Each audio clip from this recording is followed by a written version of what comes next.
Hi, I'm not the bitch who shot Selena, Yvonne DeCulo. And I'm just here, Gloom.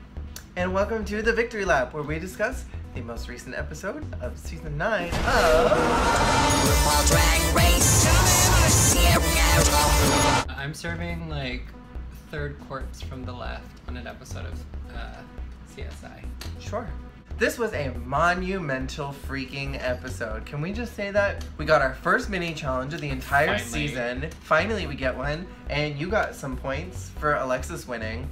Although I thought, even though Valentina wasn't the best as far as her photo, I thought the personality and the comedy that she was delivering, the whole like, call me Miss Venezuela. Can you present me as Miss Venezuela? It was so freaking funny, and that hair was whipped. Her hair gives me life, and I want to know where she gets her hair and where I can get some. We also got a pit crew. We also got the pit crew. I'm not going to say the pit crew, because only Jason was there. It was a pit crew. It was a pit crew. I mean, it was good. It was Except that, the gap tooth. I was not looking at his teeth. But yeah, we got the pit crew, we got a mini challenge, things we've been complaining about literally every single episode not having, and we finally got both those things. The main challenge was Kardashian the musical, and I gotta be honest, I was not thrilled because I'm not a Kardashian fan. I have to be honest because I am a huge fan of the Kardashians. I literally, I watch every season on Hulu.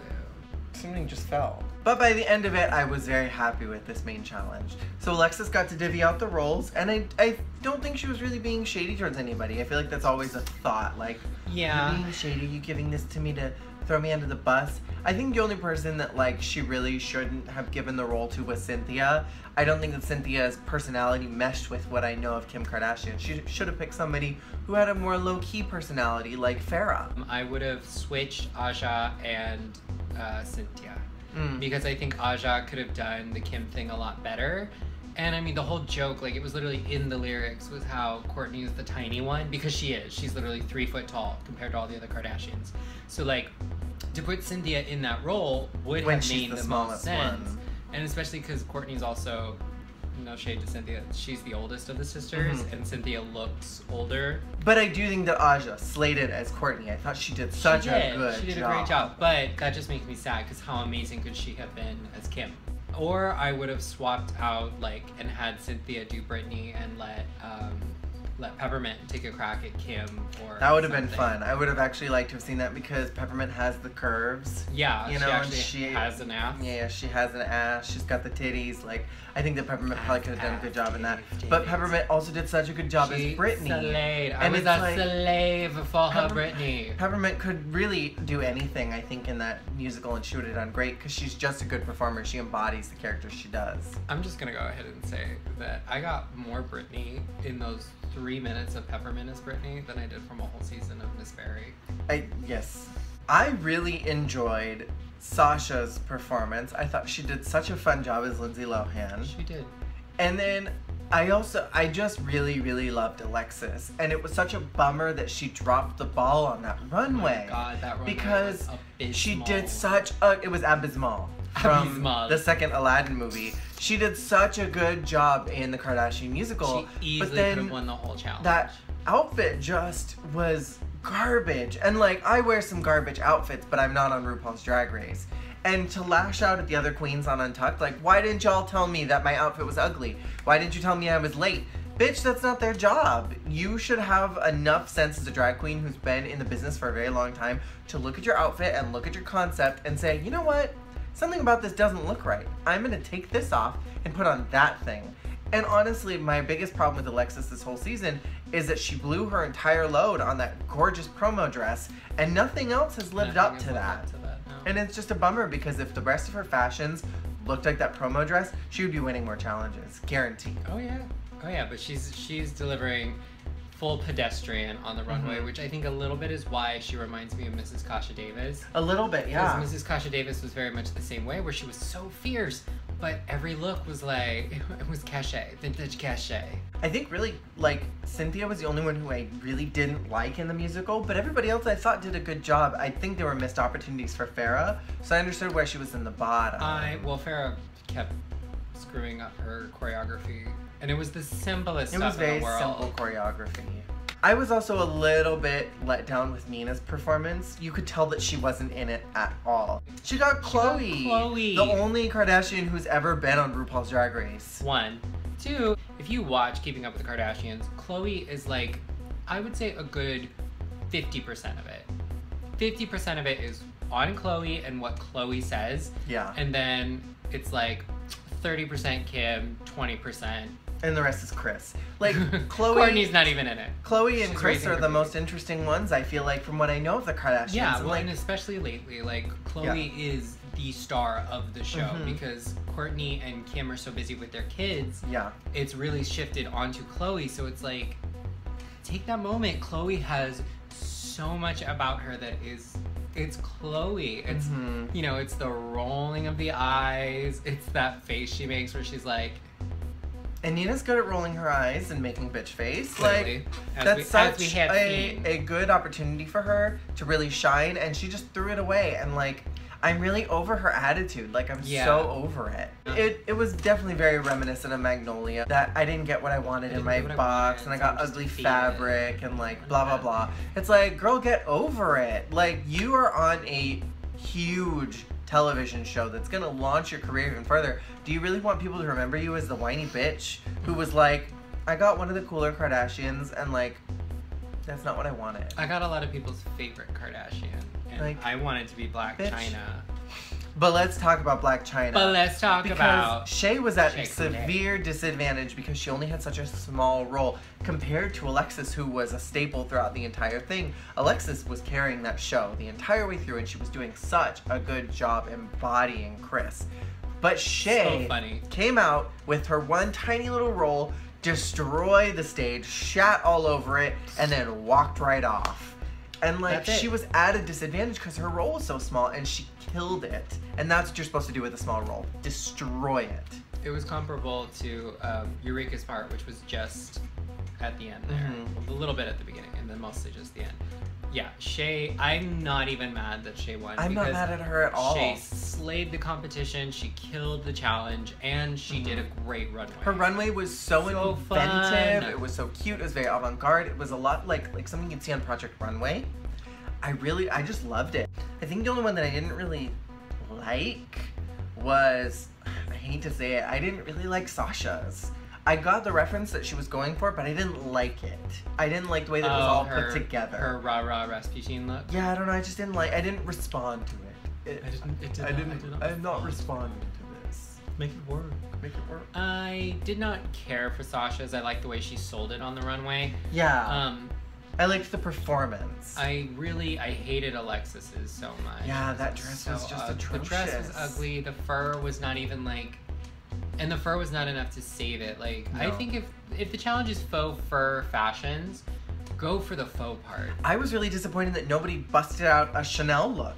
Like with the big pink fur coat, like fake fur coat. Oh, yeah. And then like just a slimming white dress underneath and like a weapon, like a knife, you know? Like, that would have been so sickening. I bet Aja was sad that she wore that orange fur for the Princess Challenge, because it would have been much better used for something like this. Because I feel like the ones they responded the best to were the more fantastical ones, where it was like, this is faux fur. Yeah. It is orange, it is pink, it is neon green. Like, and that's what they wanted, I think. They wanted something a little more out of the box. With the exception of Farrah, but Farrah's look was fine. Like, I liked her look. It was just, she did a terrible job. She passed the green test. Michelle didn't have anything to say that we saw. I know. I mean, I think it was green. It felt like that thing was changing colors. I also did not care for Cynthia's. Biggest problem with Cynthia's clothes is that none of them fit. Yeah. And for someone so tiny and so, like, you know, thin, it was cut for somebody big with huge curves.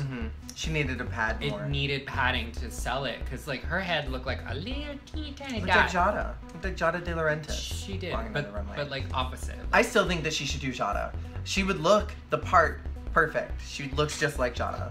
I really liked Nina's. I thought Nina's was sickening, and I think that that's the only reason that she was not in the bottom 2. And let's talk about the outfit thief. And I'm not talking about Naomi Smalls stealing from Raven. I'm talking about Trinity Taylor stealing Kimura's princess look. That was a straight up mop. She was like, same I see that in the garbage. I'll take it. It didn't do her good, but it did me good. I didn't like Trinity's either, actually. No, it just felt like... I liked it better on Kimura.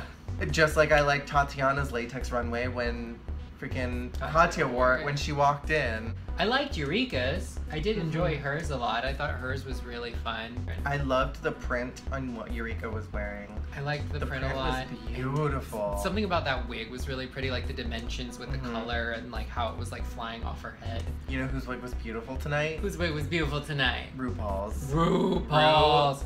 This was the look. Last week was a little bit of a rough sell, but this week was yellow dress. This week was everything. This was that's the look. Redemption. That's the redemption outfit. Let's talk about the big twist though. Was Eureka getting the second ever DQ. For medical reasons. For medical reasons. And they've been foreshadowing this for the last couple episodes. They made a big deal about saying that her knee popped during the cheer challenge. And then she had a stool last episode during the Lip Sync for Your Life. So they've been foreshadowing something happening. But I never thought that someone would get DQ'd over a medical injury. I'm so glad that she's going to get to focus on her health. And for sure.